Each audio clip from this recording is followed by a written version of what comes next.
Mukunda jewellers మొట్టమొదటి factory outlet ఇప్పుడు కూకట్పల్లి, కొత్తపేట్, సోమాజిగూడ మరియు ఖమ్మంలో. నమస్తే రమ్మగారు. నమస్తే జయ. రమ్మగారు, ఇవాళ రేపు చూసుకుంటే పేరెంట్స్లో ఇద్దరు కూడా ఎంప్లాయీస్ అయి ఉంటున్నారు. ఏదో ఒకటి చిన్న చితగా ఉద్యోగం, వాళ్ళకి తోచినంతలో ప్రతి ఒక్కరూ ఉద్యోగం చేసుకుంటున్నాం. అలా ఉద్యోగాలు చేసేటప్పుడు జనరల్గా పిల్లల ముందు అబ్బా ఎంత చాకరీ చేస్తున్నాము, ఎంత చేసినా ఉపయోగం ఉండట్లేదు, అసలు ఫలితమే లేదు, ఇంటికి వచ్చి జనరల్గా మాట్లాడుతూ ఉంటాం. నాకు అనిపిస్తుంటుంది దాని ప్రభావం పిల్లల మీద పడుతుంది కదా.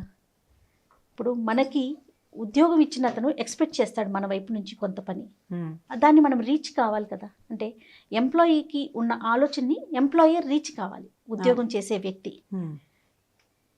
ఒక యాడ్ చూసాం, డబ్బు ఎప్పుడు ఎవరికి ఊరికే రాదు అని.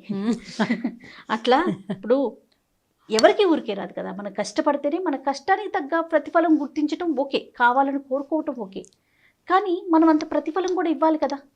నా ఫీల్ అర్థమైందండి. అర్థమైంది, కరెక్ట్గా నేను చెప్తాను.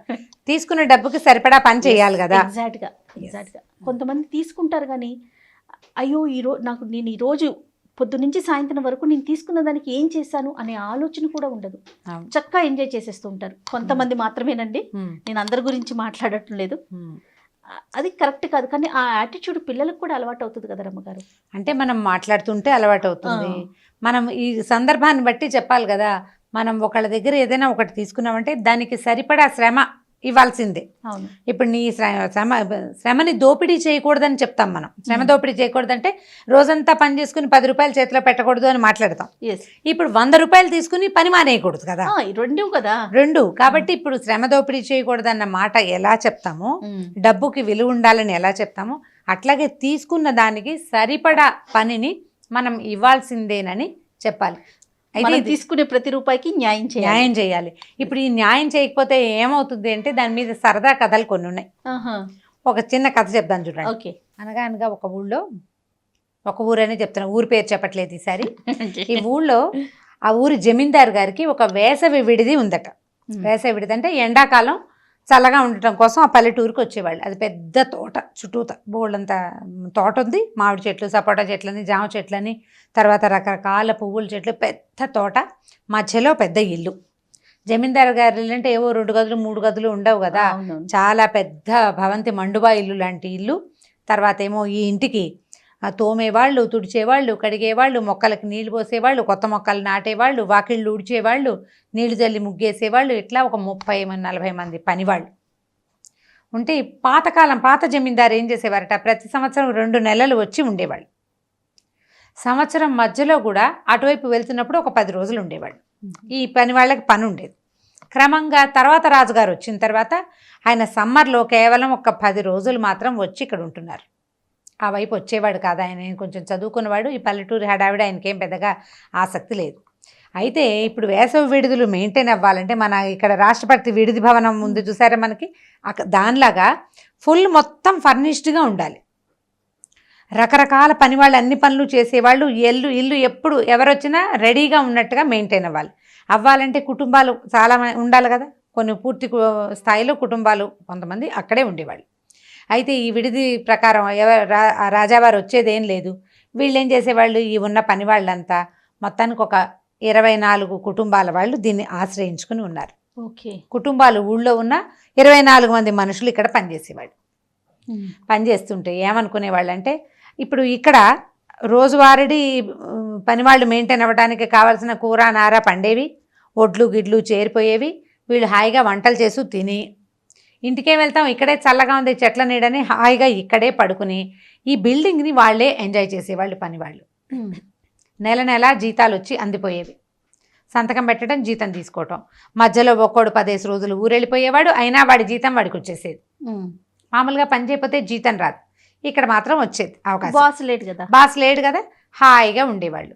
అయితే ఏమైందంటే వీళ్ళు వచ్చి ఇంటికి వెళ్ళకుండా ఇక్కడే పడుకునేవాళ్ళు కుటుంబాలు. ఈ మగవాళ్ళంతా ఇక్కడ, కొంతమంది ఆడవాళ్ళు కూడా ఇళ్లలో పెద్దవాళ్ళు ఎవరైనా ఉంటే వాళ్ళు ఇంట్లో సాయం ఉంటారు. వీళ్ళు వచ్చి ఇక్కడ హాయిగా చల్లగా ఉంది, మంచాల మీద పడుకోవచ్చు. రాజావారితో సమతుల్యంగా తలపాలు, పరుపులు, గిరుపులు, దిళ్ళు, ఫ్యాన్లు, పంఖాలు బోల్డన్ ఉన్నాయి, అన్నిటినీ అనుభవిస్తూ సంతోషంగా ఉండేవాళ్ళు. అయితే ఏమైందంటే ఒకరోజు రాత్రి వీళ్ళు పడుకుని ఉండగా ఏవో మోతలైనవి వంటింట్లో, గిన్నెల మోతలు, తర్వాత ఏమో బట్టలు కదులుతున్న శబ్దాలు, మంచం జరుపుతున్న శబ్దాలు ఇట్లా శబ్దాలు వచ్చేసరికి వీళ్ళు హడిలిపోయారు. ఇది కొంచెం ఊరికి ఎగువగా పైకి ఉంది, చుట్టూతా తోట ఉంది, మధ్యలో ఇల్లుంది. అరిచి గీ పెట్టినా వీళ్ళలో వీళ్ళు చూసుకోవాల్సిందే కానీ బయట నుంచి వీళ్ళకి ఏ సహాయము అందదు. దాంతో వీళ్ళేమనుకున్నారు, ఏదో ప్రవేశించింది ఇంట్లోకి. అటు ఇటు చూశారు, ఏమీ జంతువులు వచ్చే అవకాశం అయితే లేదు. అన్ని పక్కల తాళాలు వేసేసి ఉన్న ఇంట్లోకి ఆత్మలైతే ప్రవేశిస్తాయి, దయ్యాలైతే, మనుషులు రారు, జంతువులు వచ్చే అవకాశము లేదు. పైగా ఈ పాత్రలు గిన్నెలు కదులుతున్నాయంటే వీళ్ళు ఏమనుకున్నారు, దయ్యాలేవో తిండి కోసం ఇంటి మీద పడ్డాయని అందరూ ఏం చేశారు, శబ్దాలు పెరిగేసరికల్లా చల్లగా వాకిలి తాళం తీసుకుని ఒకళ్ళ వెనకాల ఒకళ్ళు పరిగెత్తుకుంటూ వెళ్ళిపోయారు బయటికి.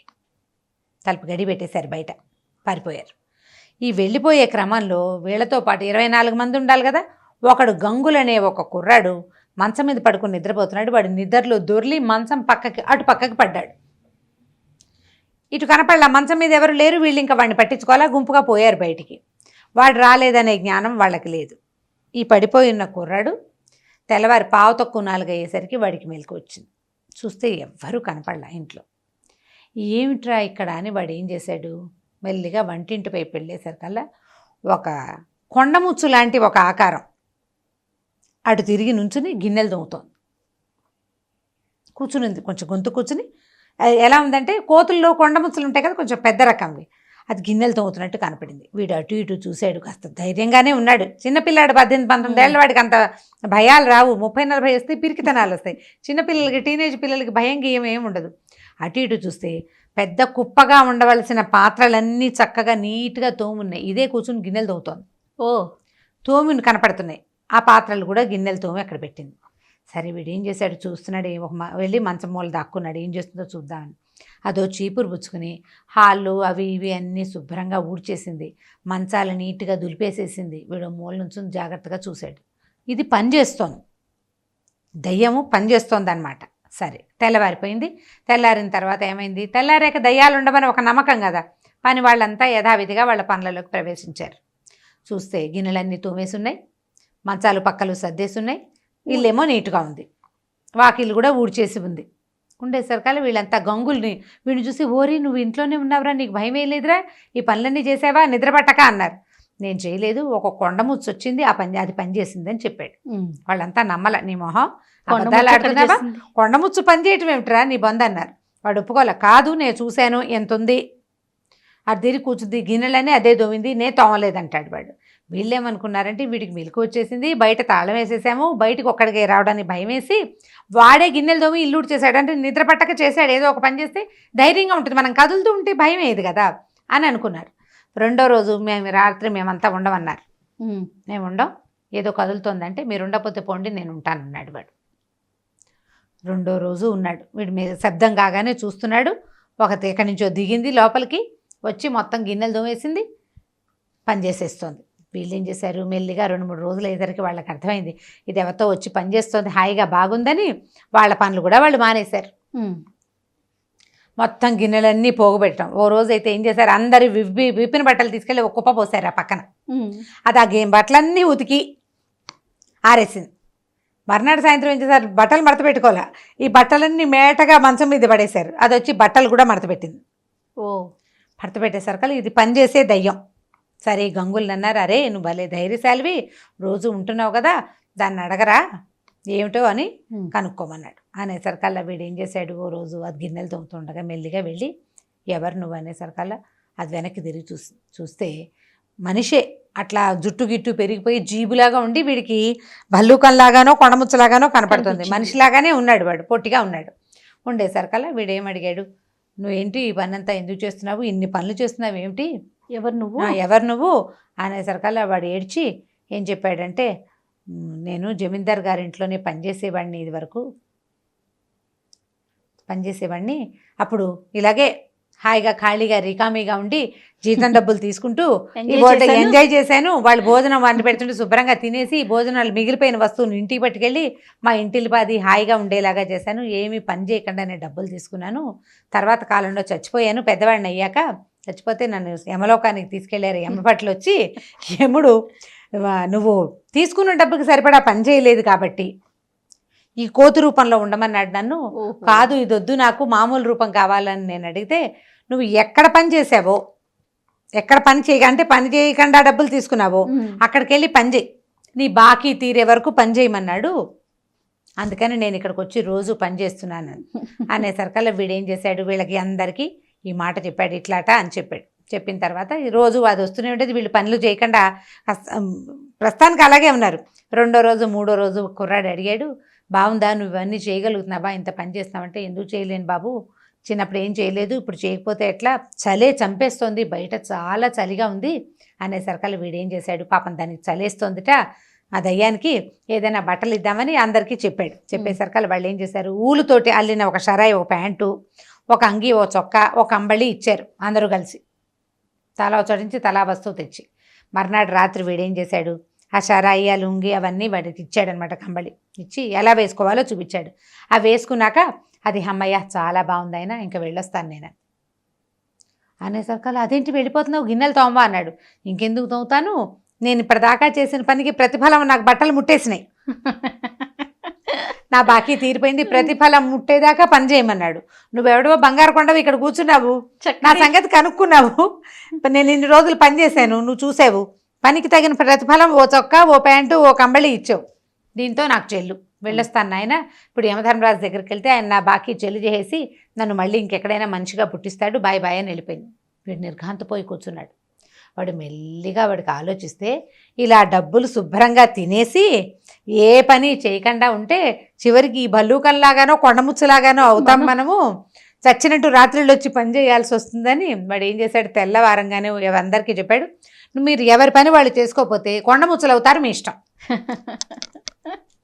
ఎవరెవరు కొండముచ్చులు అవ్వాలనుకుంటున్నారో వాళ్ళందరూ పని మానేసి కూర్చోండి, కాదు నేను కొండముచ్చు అవను అని అన్న వాళ్ళందరూ పని చేయండి అంటే, వాళ్ళ నుంచి ఒకళ్ళు కూడా పని మానేసేవాళ్ళు కదా, ఎవరి పని వాళ్ళు శుభ్రంగా చేసి అక్కడ భోజనం చేయకుండా, అక్కడ పడుకోకుండా, ఇల్లు తాళం పెట్టడం, వెళ్ళిపోవటం, మళ్ళీ మర్నాడు పొద్దున్న రావటం. అంతకుముందు వరకు అప్పటి వరకు తోటలో పని చేసేవాళ్ళు కదా, ఎవరు చూడటం లేదు కదా, కెమెరాలు లేవు కదా.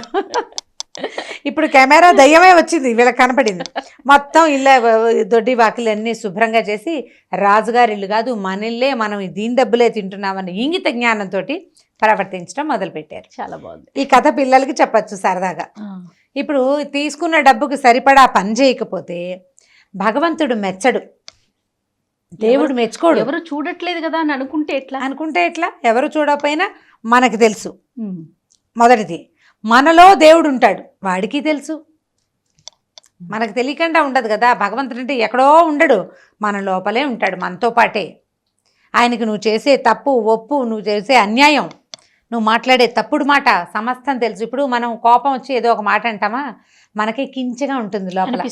ఎందుకు కించగా ఉంటుంది, లోపల ఉన్న భగవంతుడు నువ్వు తప్పు చేసావని మనకు తెలియజేస్తూ ఉంటాడు. ఎవడికి వాడికి తెలుసు. ఎంతసేపు దేవుడు నోరు నొక్కేస్తే, బయట దేవుళ్ళు ఎక్కడున్నాయి విగ్రహాలకు వెళ్ళి పూజలు చేస్తారు, నోటు లోపల ఉన్న దేవుడిని మూత పెట్టేసేసి ఆయన బయటికి రానివ్వరు, బయట ఉన్న విగ్రహాలకు పూజలు చేసి పూజలు పునస్కారాలని గుళ్ళ చుట్టూతా తిరుగుతారు. లోనున్న భగవంతుడి మాటని కనుక వినడం మొదలుపెట్టామా, అసలు ఇంక ఏమీ లేదు, ప్రపంచం మారిపోతుంది పూర్తిగా. ప్రతివాడి లోపల భగవంతుడు ఉంటాడు కదా, ఆ సౌండ్ మనం వినాలి, అదేం చెప్తోంది అని. అప్పుడు మనం పిచ్చి మాటలు మాట్లాడడం, తెలివి తక్కువ పనులు చెయ్యం, అజాగ్రత్తగా ప్రవర్తించాం, చక్కటి మంచి సిటిజన్స్గా ఉంటాం, తోటి మనుషుల పట్ల ప్రేమతో వ్యవహరిస్తాం. సరిగ్గా మన వ్యవహారం బాగుంటే ఆటోమేటిక్గా అన్ని బాగుంటాయి. చాలా బాగుంది రమ్మగారి కథ కూడా. మనము ఫాలో అవ్వాలి, పిల్లలకి కూడా ఇలాంటి చెప్తూ ఉంటే పెరిగి పెద్ద అయినా కూడా ఇదే మంచి లక్షణం అలవడుతుంది. ఇప్పుడు కథ సరదాగా ఉంది, ఇందులో డీప్గా లోపలున్న భావాన్ని మనం బయటికి తీసుకొచ్చి చెప్పుకోవాలి. మరో స్టోరీతో మళ్ళీ కలుద్దాం. తప్పకుండా. నమస్తే.